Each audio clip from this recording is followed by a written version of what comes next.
He was the most feared man in New York, a shadow emperor who could end careers with a whisper and lives with a nod. But Marco De Luca, the capo dei capi who commanded an empire built on vision and intimidation, couldn't see what was right in front of him. For 6 years, his twin sons had lived in darkness, moving like ghosts through the marble halls of his fortress. The best ophthalmologists in Switzerland had delivered the same verdict: complete, irreversible blindness. But then came a Thursday evening at Il Destino, his family's flagship restaurant, and a waitress named Elena Vance, who should have known better than to interrupt a boss mid-rage. She didn't bring him apologies or excuses. She leaned down to those broken boys and whispered 4 words that would shatter everything Marco thought he knew about power, weakness, and legacy. What happened next didn't just silence the dining room. It turned the King of Shadows' greatest shame into his most dangerous weapon, and pulled a brilliant, haunted woman into a world where one mistake could be her last. The thunderstorm hammered against the floor-to-ceiling windows of Il Destino, New York's most exclusive Italian establishment, turning the glittering cityscape into rivers of amber and shadow. Inside, the air was thick with the scent of saffron risotto, aged leather, and the particular tension that came when predators dined among prey. Elena Vance adjusted her black vest, her fingers trembling slightly as she tucked a loose strand of blonde hair back into her tight bun. She'd been working at Il Destino for exactly 4 weeks, just long enough to recognize the signs. When the maître d', Salvatore Russo, started tugging at his collar and his voice dropped to that specific octave of controlled panic, it meant the boss was coming. Vance. Salvatore materialized beside her near the kitchen pass, his grip on her elbow just shy of painful. Table 1. You're up. Elena's breath caught. Table 1 wasn't just a table. It was a throne.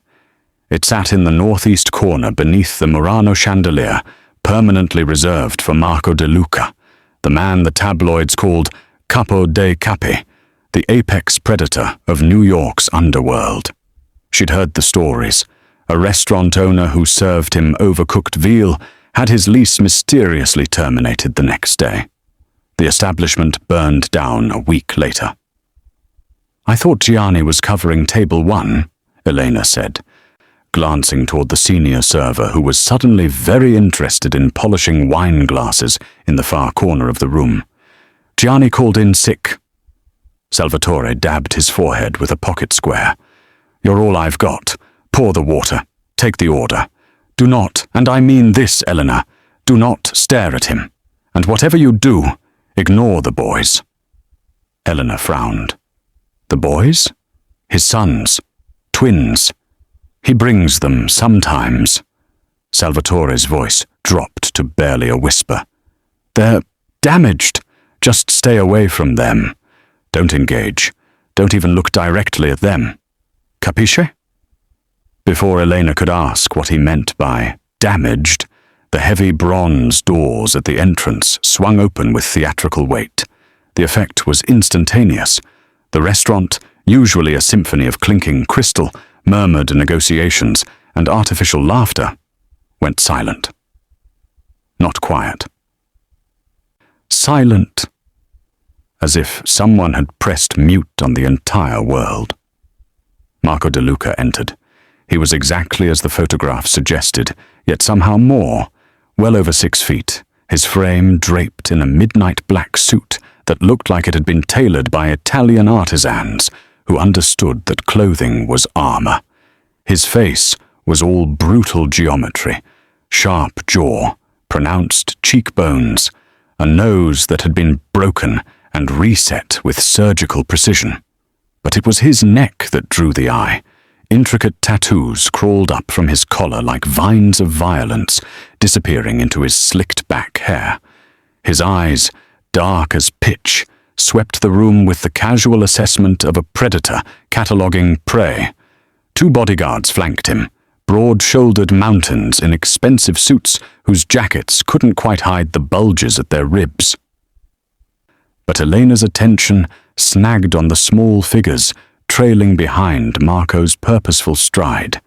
Twin boys, no older than 6, dressed in miniature versions of their father's suit, grey vests over crisp white shirts, tiny dress shoes that clicked against the marble floor.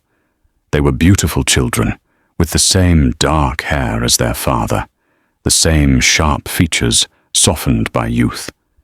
But something was wrong. Their eyes, striking, pale blue against their olive skin, didn't track the room. They didn't glance at the other diners or the ornate decor.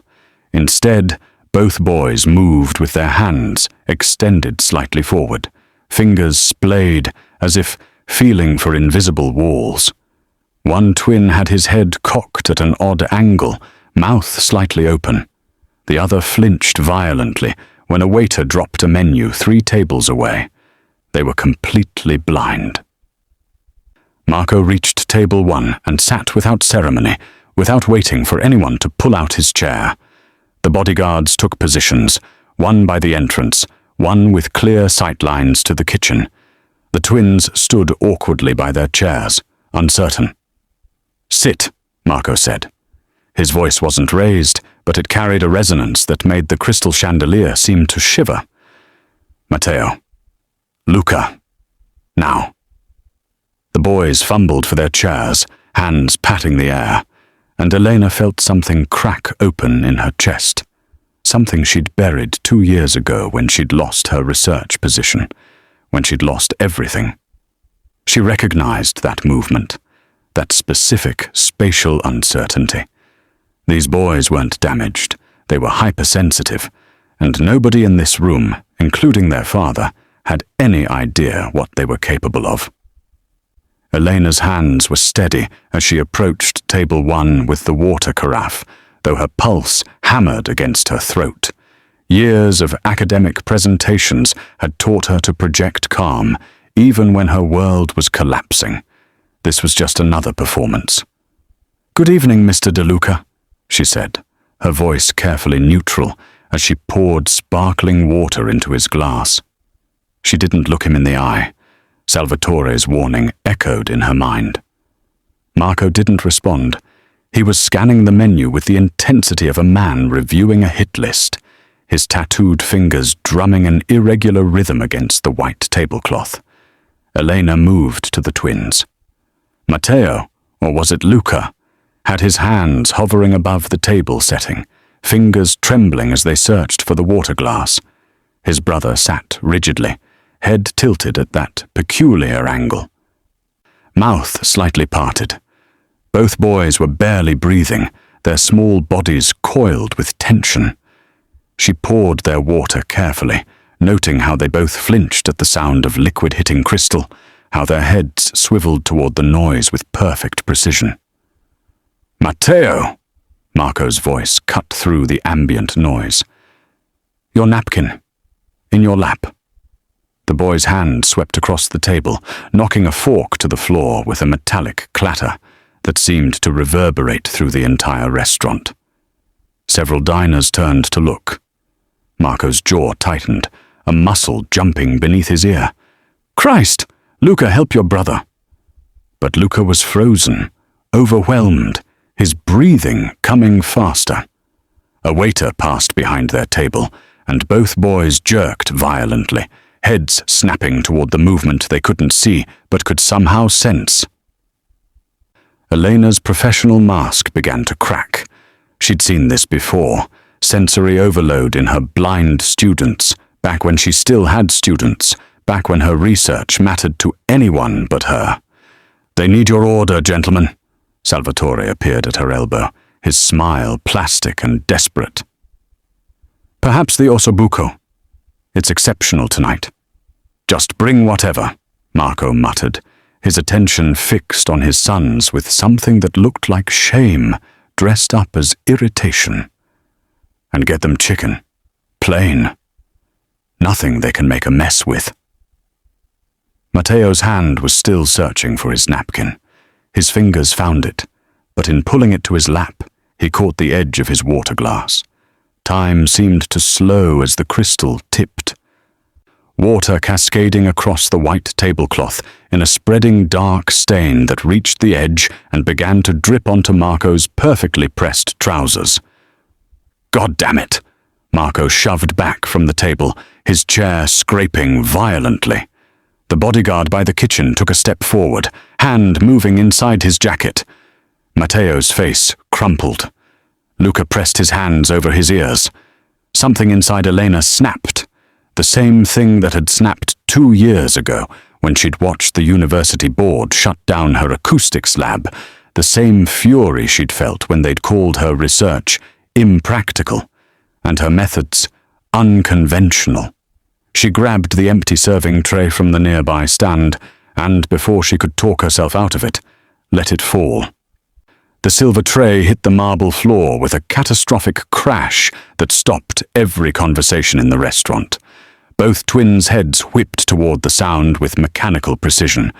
Their hands shot out simultaneously, fingers pointing to the exact location where the tray had landed, 3 feet to their left, by the wine station, without hesitation, without groping in the dark.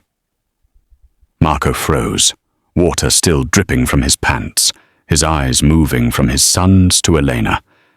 She knelt between the twins, her voice low and clear. "They're not broken, Mr. De Luca." She looked up at him then, breaking Salvatore's cardinal rule, meeting those dangerous dark eyes without flinching. They see through sound. The restaurant held its breath. At this moment, what would you think if you were Marco? Marco stared at her, then at his sons, who were both now turned toward her voice with perfect orientation, their unseeing eyes somehow locked on exactly where she crouched. "What did you say?" His voice was barely above a whisper, but it carried the weight of an avalanche about to fall. Elena finished her shift in a daze, mechanically clearing tables and avoiding Salvatore's murderous glare. After the tray incident, Marco had simply stared at her for what felt like an eternity, then gestured to one of his bodyguards. They'd left without ordering, the twins walking between the 2 guards like small prisoners being escorted to cells. She'd expected to be fired. Instead, Salvatore had hissed that she was lucky to still have kneecaps and banished her to the kitchen for the rest of the night. Now, at midnight, Elena pushed through the employee exit into the alley behind Il Destino, pulling her thin jacket tight against the rain. The storm had softened to a steady drizzle, turning the narrow street into a river of reflected neon. She made it exactly 4 steps before the black SUV pulled up, blocking her path. The rear door opened. "Get in, Ms. Vance." The voice came from the darkness inside, smooth, accented, absolutely certain of being obeyed. Elena's stomach dropped. She recognized that voice from table 1. "I'm just trying to go home, Mr. De Luca. I didn't mean any disrespect. I said get in." Not louder, just colder. A second SUV pulled up behind her, cutting off her escape route. The bodyguard from the restaurant, the one who'd stood by the kitchen, emerged from the driver's seat. He was even larger up close, his expression suggesting that her compliance was optional, but her accompaniment was not. Elena climbed into the SUV. Marco sat in the back seat, still in his suit, though he'd changed the water-stained trousers. The interior smelled of leather and expensive cologne. A laptop was open on the seat beside him, its screen casting blue light across his sharp features. "Elena Vance," he said, not looking at her as the SUV pulled away from the curb. "Born in Portland, bachelor's in physics from MIT, master's and doctoral work in acoustic engineering at Columbia, specializing in human echolocation and spatial navigation for the visually impaired." He finally turned to face her. Published 17 papers, secured a $3 million grant, then nothing. 2 years ago, you disappeared from academia entirely. Now you're serving pasta to tourists." Elena's mouth went dry. "How did you— What happened, Miss Vance? Why did a brilliant physicist become a waitress?" She stared out the window, watching her neighborhood slide past. They were heading toward the Upper East Side, away from her studio apartment in Hell's Kitchen. "That's none of your business. I'm making it my business." He closed the laptop with a decisive snap. "My sons. What you said about them. Explain." "I shouldn't have interfered. I apologize." "Don't apologize. Explain." Elena took a breath. "Echolocation. It's the ability to navigate using reflected sound. Bats do it. Dolphins do it. And some humans, particularly those born blind or who lose their sight early, can learn to do it with remarkable precision. Your sons aren't just blind, Mr. DeLuca. They're hypersensitive to auditory information. The way they tracked that tray, the way they react to movement they can't see but can hear, the air displacement, the subtle changes in ambient sound, they're already doing it instinctively." Marco was quiet for a long moment. "The doctors said—" "The doctors were looking at their eyes. I'm talking about their brains." She turned to face him. "With training, truly dedicated training, your sons could navigate better in the dark than most people can in daylight." The SUV pulled up to a building Elena recognized, one of those pre-war fortresses on Fifth Avenue that cost more per month than she'd made in a year as a professor. But they weren't stopping. The vehicle turned into an underground garage. "Where are we going?" Elena demanded. "Home," Marco said simply. "Your apartment has been cleared. Your landlord has been paid through the end of the year, though you won't need it." "What? You can't just— Your student loans have been settled, all of them. The medical debt from your mother's final illness also cleared." He glanced at his phone. "And your cat, Schrödinger, according to your veterinarian records, is already at the estate with my housekeeper. She set him up in the East Wing. Apparently, he has opinions about furniture." Elena felt the world tilt. "You kidnapped my cat? I acquired your cat. Along with you?" Marco's expression didn't change. "Congratulations, Dr. Vance. You're now employed by the DeLuca family. You will live at my estate. You will train my sons. And you will not leave until I say you can leave." The SUV emerged from the garage and accelerated onto the FDR drive, heading north toward destinations unknown. "This is insane," Elena whispered. "This is necessary," Marco corrected. "You said they see through sound. Prove it." The DeLuca estate materialized from the darkness like something out of a Gothic nightmare. All stone and iron, perched on 20 acres in Westchester County, surrounded by walls that looked designed to keep out armies. Security cameras tracked their approach. Guards with earpieces nodded as the SUV passed through gates that closed behind them with the finality of a prison door. Elena had expected opulence. What she found was a mausoleum. The interior was all white marble and vaulted ceilings, the kind of space designed to impress rather than comfort. Every surface was hard, reflective. Their footsteps echoed with each step, multiplying into a cacophony of sound that would be torture for anyone with heightened hearing. "Jesus!" Elena muttered, wincing at how her voice bounced off the walls. "This place is an acoustic nightmare." Marco's expression darkened. "It was designed by someone who didn't have to live here with hypersensitive children." She turned in a slow circle, taking in the excessive empty space, the lack of sound-dampening materials. "Every noise in here multiplies. No wonder they were overwhelmed at the restaurant. They probably live in a constant state of sensory assault." A woman in her 60s appeared from a side hallway, wearing a cardigan and carrying a disgruntled orange tabby. "Mr. DeLuca, the boys are in the East Wing, and this creature," she held up Schrödinger, who looked thoroughly offended by his relocation. has already knocked over 3 vases. That's my cat, Elena said, reaching for him. Schrödinger immediately began purring, the little traitor. Where are Matteo and Luca? Their playroom. The woman, Mrs. Castellano, according to Marco's introduction, gestured toward a grand staircase. 3rd door on the left. They've been in there since this afternoon. Elena didn't wait for permission. She climbed the stairs, Marco's footsteps close behind her, and found the room Mrs. Castellano had described. It was obscene. Thousands of square feet filled with every expensive toy imaginable.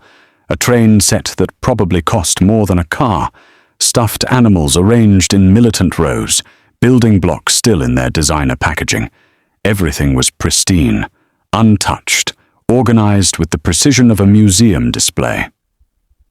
And in the center of this shrine to childhood, sitting on the floor with their backs against each other, were the twins. They weren't playing. They were simply existing. 2 small figures in an ocean of things they couldn't see and apparently didn't want. How long do they sit like this? Elena asked quietly. Marco's jaw tightened. Hours. The therapist said they needed stimulation. I bought them stimulation. They don't need more things, Mr. De Luca. They need connection. Elena set Schrödinger down and stepped into the room. Both boys' heads immediately turned toward the sound of her footsteps, tracking her movement with uncanny precision. She knelt in front of them. Matteo, Luca, my name is Elena. I'm going to teach you something your father's doctors don't know. Neither boy responded, but she could see the subtle tension in their shoulders, the way they were listening with every fiber of their being. Elena pulled out her phone and scrolled through her music library.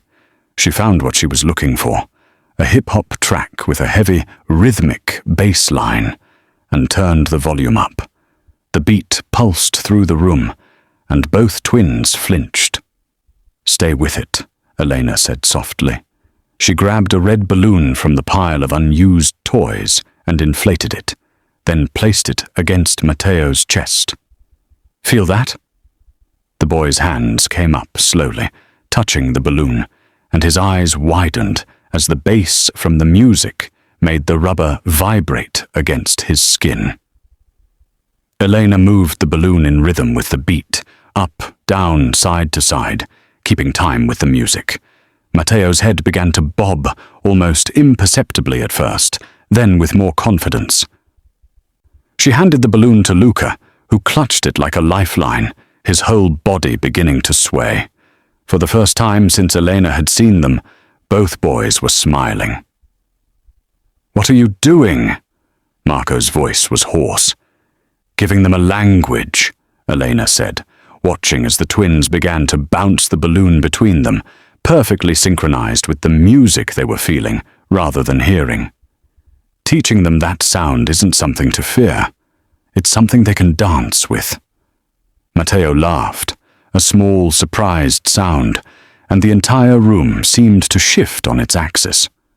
Marco watched from the doorway as his sons, his silent, unreachable sons, bounced a balloon between them with something that looked dangerously close to joy. The music was too loud, some urban track with profanity he'd normally never allow near children, but neither twin seemed to care. They were moving, swaying, their small hands finding the balloon in midair with impossible accuracy. "Enough," he said, his voice cutting through the bass. "It's past their bedtime." The music stopped. Elena had paused it without looking away from the boys, who had both frozen mid-reach, their faces falling back into that careful blankness that Marco knew too well. "Actually," Elena said, her tone polite but inflexible, "we're in the middle of a breakthrough. Your sons are learning to associate sound with pleasure instead of pain. Stopping now would undo an hour of progress." Marco felt his jaw tighten. He wasn't accustomed to being contradicted, especially not in his own home by a woman he'd employed less than 3 hours ago.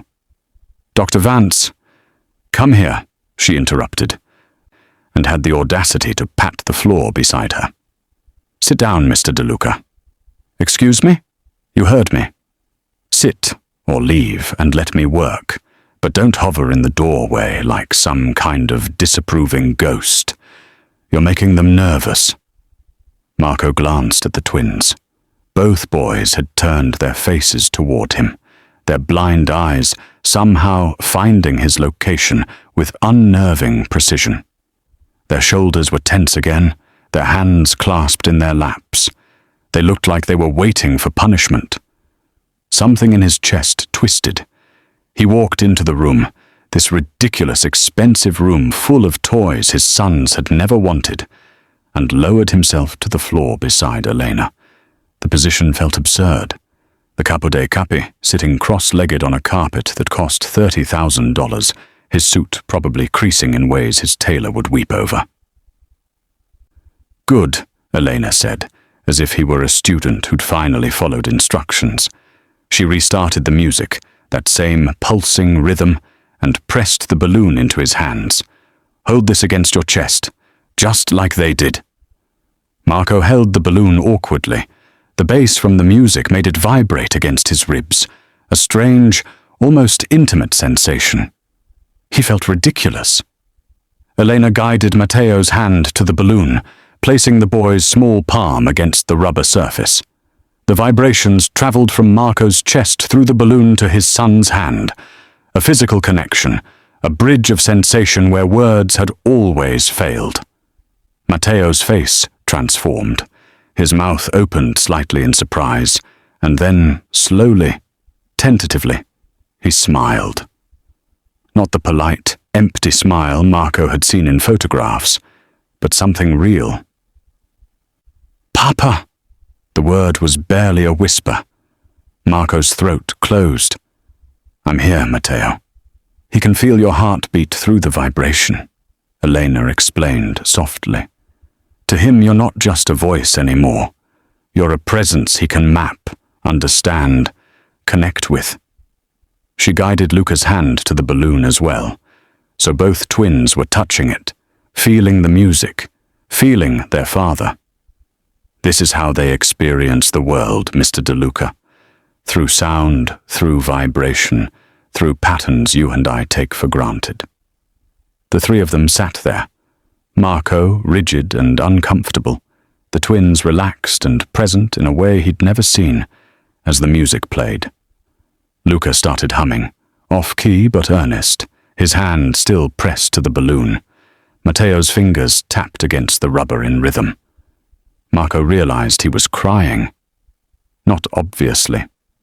Not the kind of breakdown that would compromise his reputation, but tears were sliding down his face, nonetheless. 6 years.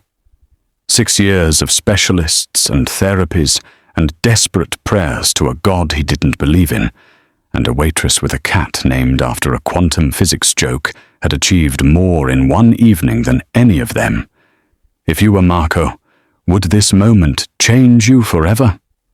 "Fix it," he said, his voice rough. "Whatever you need, money, equipment, time, fix the bridge between us. I'm giving you full authority over their education, their schedule, everything. Just..." He looked at his sons, who were both smiling now, both swaying to music they couldn't hear but could feel. "Just help me reach them." Elena met his eyes, and for the first time since he'd forced her into that SUV, she looked at him without fear. "I can't promise to fix anything, Mr. DeLuca, but I can teach you all how to meet in the middle." Elena woke to the sound of shouting, muffled, urgent voices carrying through the marble halls of the estate. She checked her phone. 3:17 a.m. Schrödinger was already at the door, tail twitching with agitation. She pulled on jeans and a sweater and followed the commotion downstairs, her bare feet silent on the cold floor. The voices led her to the kitchen, where she found Marco sprawled in a chair, his white shirt soaked crimson on the left side, while Mrs. Castellano pressed dish towels against his ribs with shaking hands. "Jesus Christ," Elena breathed. Marco's head snapped toward her voice, his face pale but his eyes sharp. "Get her out of here." "She stays," Mrs. Castellano said firmly. "I can't do this alone, and you've forbidden us from calling Dr. Marchetti. Because Marchetti talks, and if word gets out that someone got close enough to—" Marco hissed in pain as Mrs. Castellano pressed harder. "Fuck." Elena moved on instinct, the same clarity that had carried her through lab emergencies taking over. "How bad is it?" "Through and through," one of the bodyguards said from the doorway. He was the one from the restaurant, his suit jacket missing, blood on his hands. "Small caliber. Missed anything vital, but he's losing blood. Kitchen table, now." Elena was already washing her hands in the sink, her mind cataloguing what she'd need. "Mrs. Castellano, I need clean towels, your sewing kit, vodka, the highest proof you have, and superglue if there's any in the house." "Superglue?" Marco's voice was strained. "Medical adhesive is just expensive superglue. We'll make do." Elena dried her hands and turned to face him. "Can you walk?" Marco stood, swaying slightly, and let the bodyguard help him to the massive kitchen table. He sat on the edge, then lay back with a grunt of pain. His shirt was ruined, the fabric sticking to the wound. Elena cut it away with kitchen shears, revealing a neat hole just below his ribs on the left side, still bleeding steadily. The exit wound on his back was worse, ragged, angry. "You're lucky. Another 2 inches right and we'd be talking about a collapsed lung." "I feel very lucky," Marco said through gritted teeth. Mrs. Castellano returned with supplies. Elena soaked towels in vodka and began cleaning the wound, ignoring Marco's sharp intake of breath. The bullet had indeed gone straight through, missing major organs but tearing through muscle. It needed proper surgical attention, but she understood why that wasn't an option. "This is going to hurt," she warned, threading a needle with black thread from Mrs. Castellano's sewing kit. "Just do it." Elena worked quickly, her hands steady, despite never having done this outside of a single wilderness first aid course years ago. The exit wound required careful attention, pulling the ragged edges together as neatly as possible. Marco's jaw was clenched so tight she could hear his teeth grinding, but he didn't make a sound. "Who did this?" she asked, trying to distract him. "The Rossi family. They're making moves, testing boundaries." Marco's voice was tight with pain. "They followed me from a meeting in Brooklyn, got off one shot before my guys returned fire. Why would they risk that?" "You're not exactly an easy target." Marco was quiet for a long moment, watching her work. When he finally spoke, his voice was barely above a whisper. "Because they think I'm weak now. Because of the boys." Elena's hands paused. "What?" "In my world, everything is leverage. Everything is a potential weakness to exploit." His dark eyes found hers. "I have 2 sons who can't see danger coming, can't defend themselves, can't even walk through a room without assistance. The other families look at that and see opportunity. They see a boss who's distracted, vulnerable, compromised. So you hide them." "I protect them," Marco corrected sharply. "But yes, I keep them away from the business, away from public view. Because the moment my enemies understand how much they mean to me..." He trailed off, his expression bleak. "The Rossis aren't the only ones watching. They're just the first ones bold enough to act." Elena tied off the final suture and applied the superglue to seal the edges, then bandaged the wound with clean towels. "Your sons aren't your weakness, Mr. De Luca. They're the only real thing in your life." "That's exactly why they're a weakness," Marco said, and closed his eyes. The next morning, arrived with the brittle tension of a wire pulled too tight. Marco had disappeared into his study at dawn, despite Elena's protests about rest and infection. Mrs. Castellano moved through the house with the stiff efficiency of someone preparing for war, and the bodyguards had multiplied. Elena counted at least 6 new faces patrolling the grounds.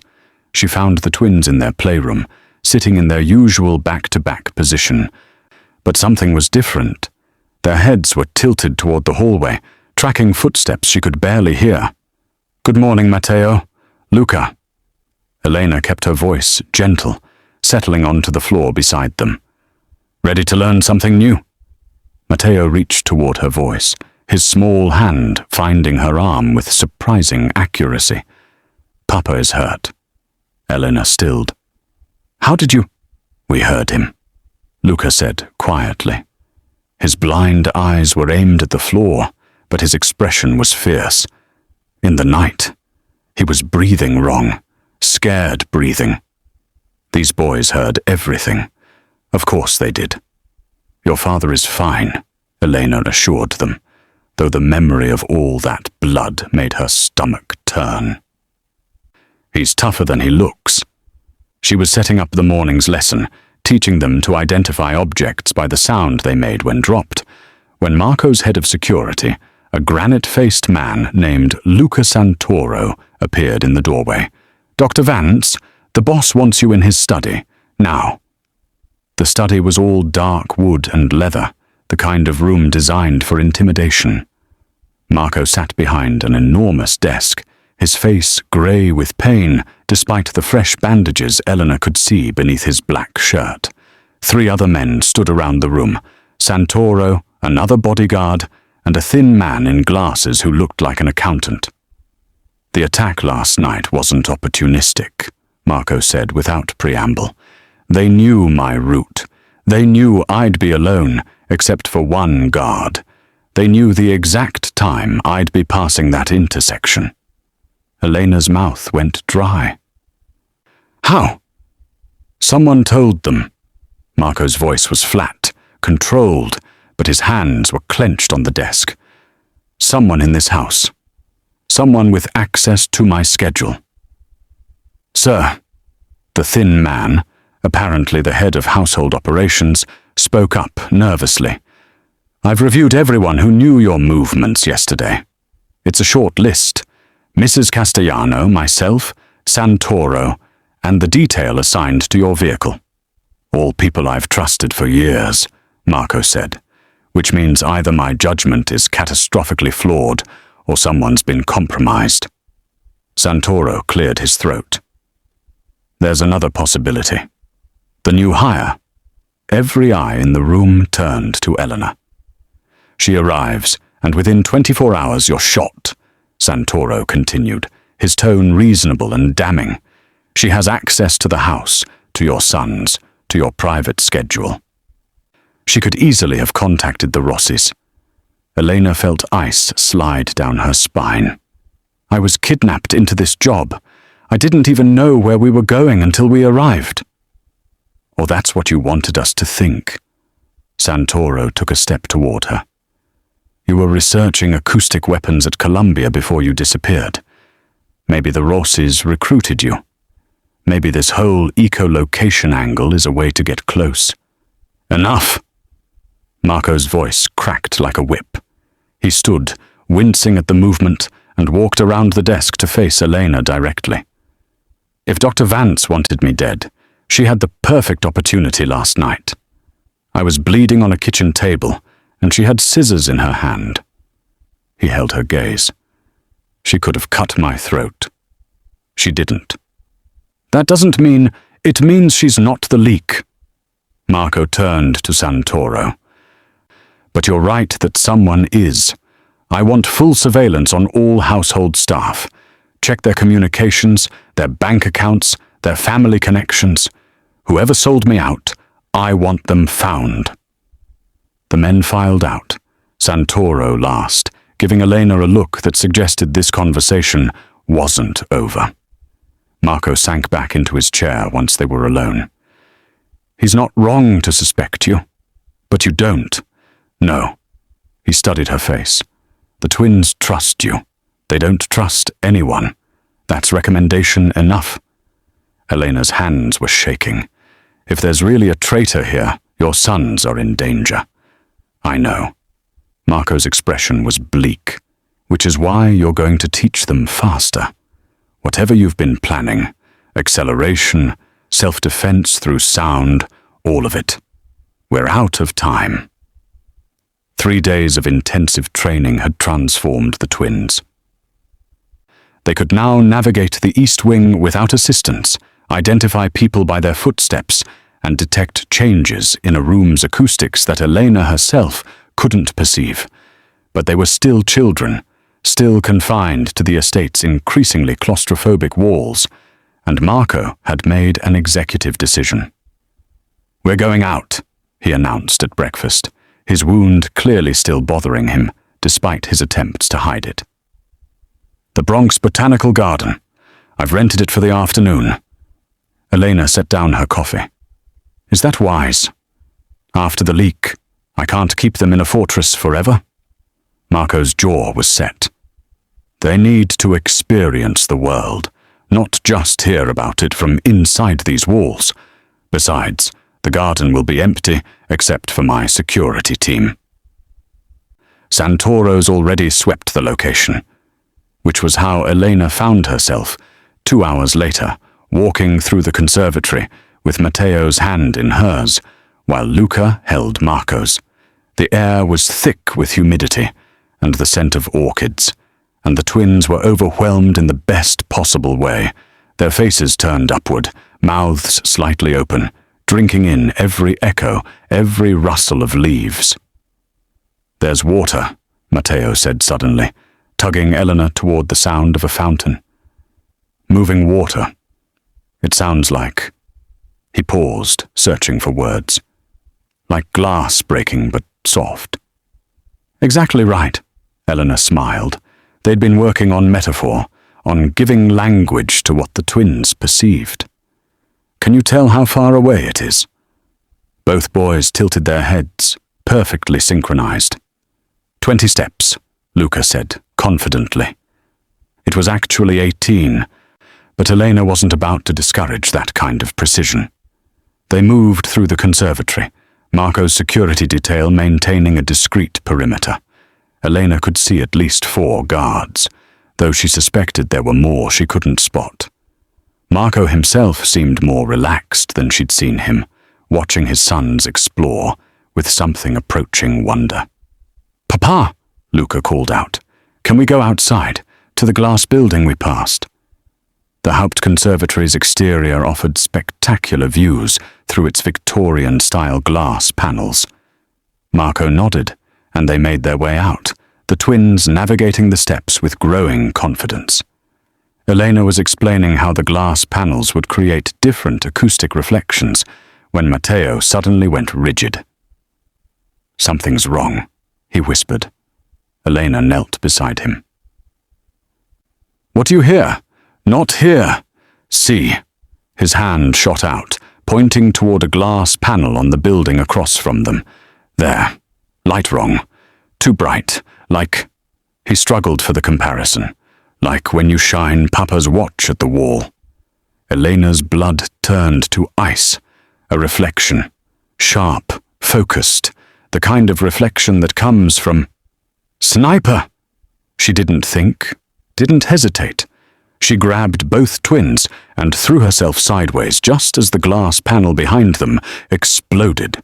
The crack of the rifle shot came a second later, echoing across the garden. Marco was already moving, his body covering his sons, even as Elena rolled them behind a stone planter. More shots, 3, 4, splitting the air where they'd been standing.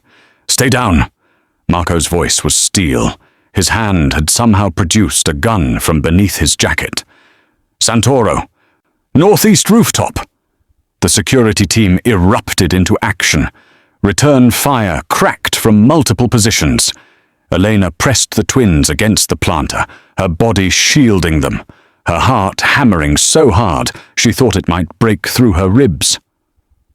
Luca spotted him. Matteo said into her shoulder, his voice shaking but clear. He saw the reflection. He saved us. Elena looked at the boy, this 6-year-old child who'd just identified a sniper's scope, by the way, light bent through glass, and felt something shift in her understanding of what these children could become.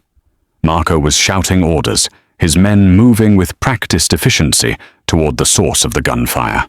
The shots had stopped. Either the sniper was dead, or he'd fled. "Clear!" Santoro's voice came through Marco's earpiece. "Target down. 2 hostiles, both eliminated. Sir, we need to move you now." Marco grabbed Elena's arm, hauling her and the twins toward the waiting SUVs. "The garden was swept. I had 8 men check it this morning." His voice was raw with fury and something that might have been fear. "Someone told them we'd be here. Someone in my inner circle is trying to kill my family." Luca was crying now, silent tears streaming down his face.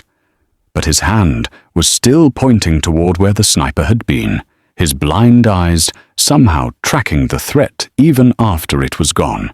"He saw it," Elena said to Marco as they reached the vehicles. "Your son saw the danger coming before any of us." Marco looked at Luca, then at Matteo, who had his arms wrapped protectively around his brother. "Then we teach them to see everything," he said quietly, "because next time, I might not have 8 armed guards. Next time, they might only have each other." They didn't make it back to the estate. The SUV was 3 blocks from the botanical garden when Marco's phone buzzed. He glanced at the screen, and Eleanor watched his face turn to stone. "Stop the car," he said quietly. Santoro, driving, glanced in the rearview mirror. "Sir, we need to get you to—" I said, "Stop the fucking car." The SUV pulled to the curb. Marco stared at his phone for a long moment, then handed it to Eleanor. The text was from a contact labeled simply V. "They're alive? God damn it, Marco. You were supposed to be alone. This complicates things." Eleanor's stomach dropped. "Who's V?" "Vinny Basciano, my cousin." Marco's voice was completely flat. "My head of operations for the New Jersey ports. I've known him since we were kids." He looked at Santoro. "How long?" Santoro's face had gone pale. "Boss, I swear I didn't know. How long has Vinny had access to my schedule?" 2 years. Since you promoted him."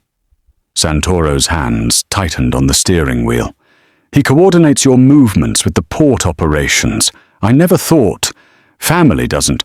"Family does," Marco said bitterly. "When there's enough money involved, family always does." Another text came through. This one was an address in the Bronx, an industrial area near the waterfront. "Come alone, or I start sending pieces of Mrs. Castellano to your house. You have 20 minutes. "He has Mrs. Castellano," Elena breathed. Marco was already moving, checking his weapon, his face a mask of cold fury. "Santoro, take Dr. Vance and the boys to the safe house in Connecticut. Don't stop. Don't call anyone. If you don't hear from me in 3 hours, contact my lawyer." "Papa, no." Matteo's voice was small but firm. "Don't go alone. I have to, Figlio. It's the only way to keep you safe." "Then we come too," Luca said. Both twins had their faces turned toward their father with uncanny accuracy. "We can help." Marco's expression softened for just a moment. "You've already saved us once today. That's enough heroism for 2 6-year-olds. He kissed both their foreheads, then looked at Eleanor. "Keep them alive. Whatever happens to me, keep them alive." "Marco."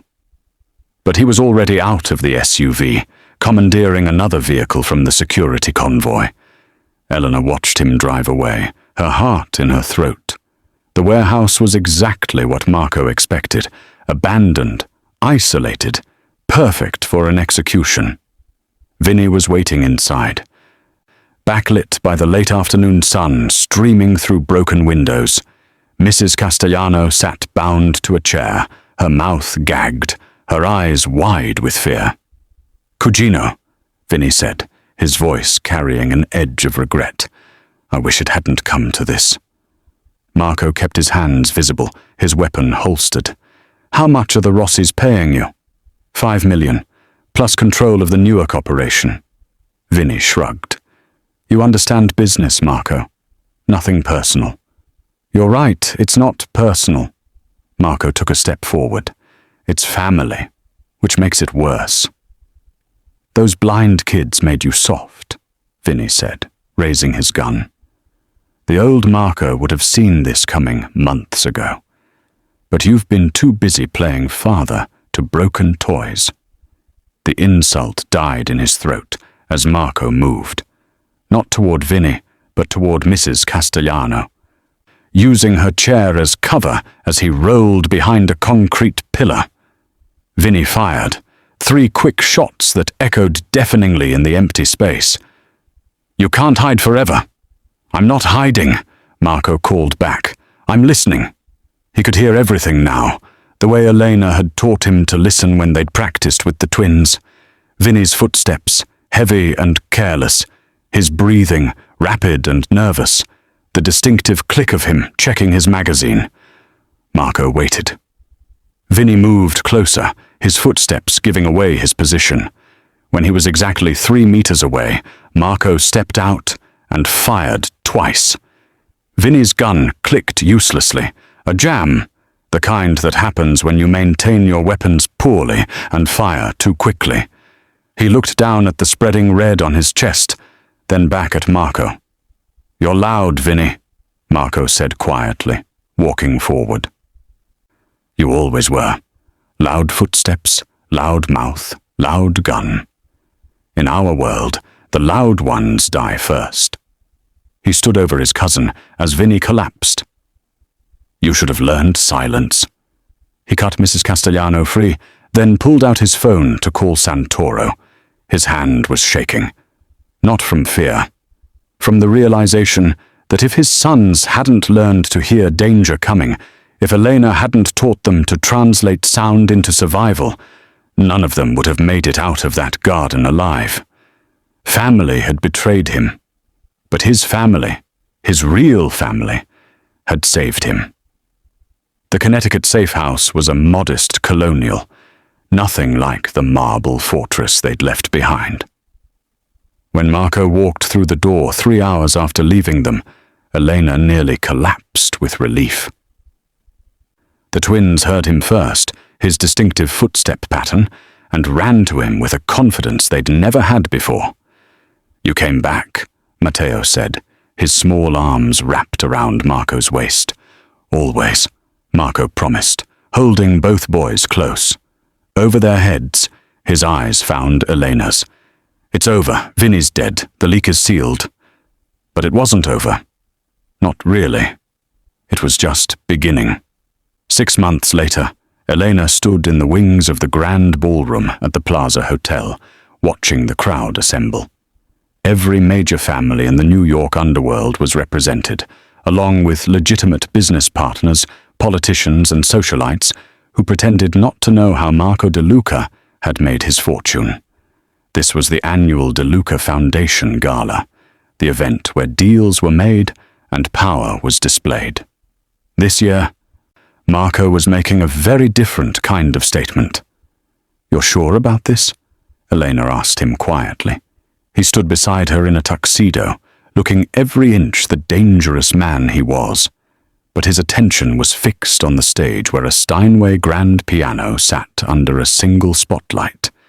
"I've never been more sure of anything." Marco straightened his cuffs. "They need to see what my sons are, not what they assumed they were." The twins appeared from the dressing room, led by Mrs. Castellano.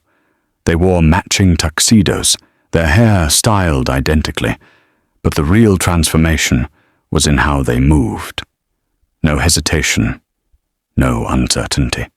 They navigated through the backstage chaos with fluid grace, their heads tracking every sound, every movement.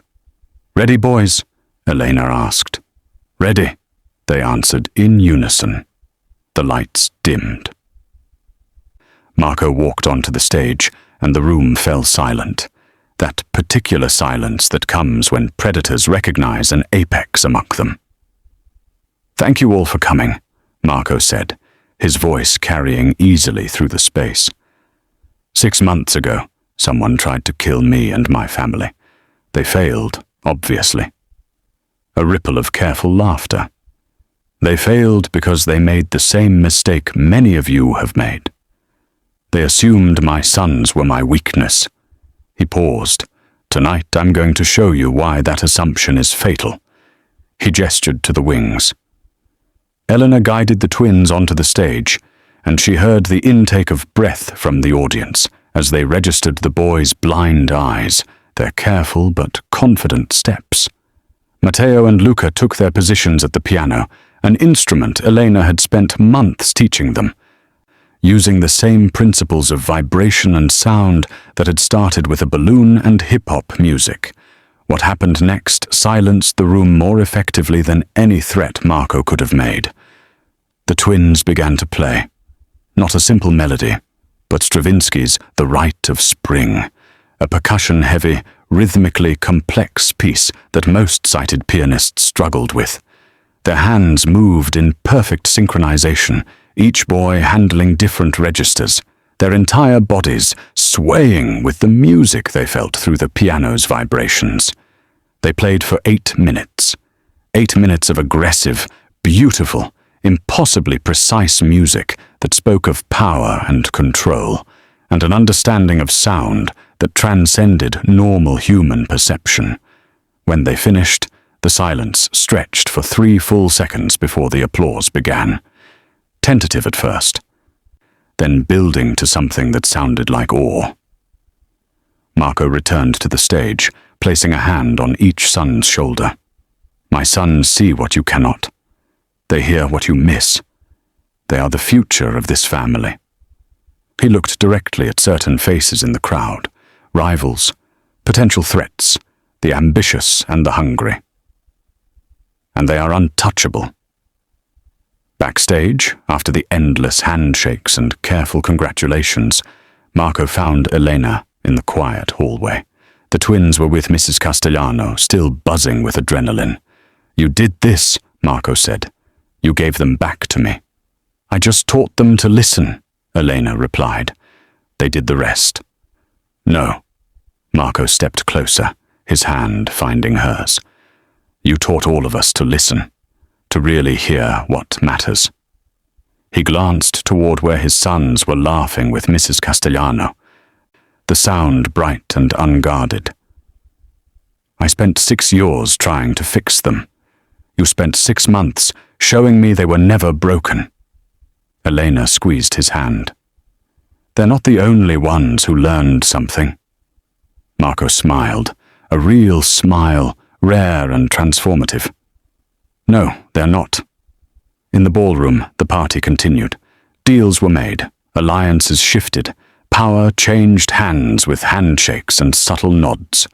But in that quiet hallway, the real victory was already won. A family that had been fractured by shame and fear and silence, now whole in ways that had nothing to do with sight and everything to do with truly seeing each other. The twins appeared then, Matteo holding Luca's hand, both of them navigating the hallway with the unconscious grace of children who had conquered their world. "Papa," Luca said. "Can we do it again?" "The performance?" Marco asked. "No." Matteo grinned. "Everything. Can we do everything again? All of it?" Marco knelt, bringing himself to their level, and pulled both boys into his arms. "Every day," he promised. "We'll do it all every day." And for the first time in 6 years, Marco De Luca believed in his own promise.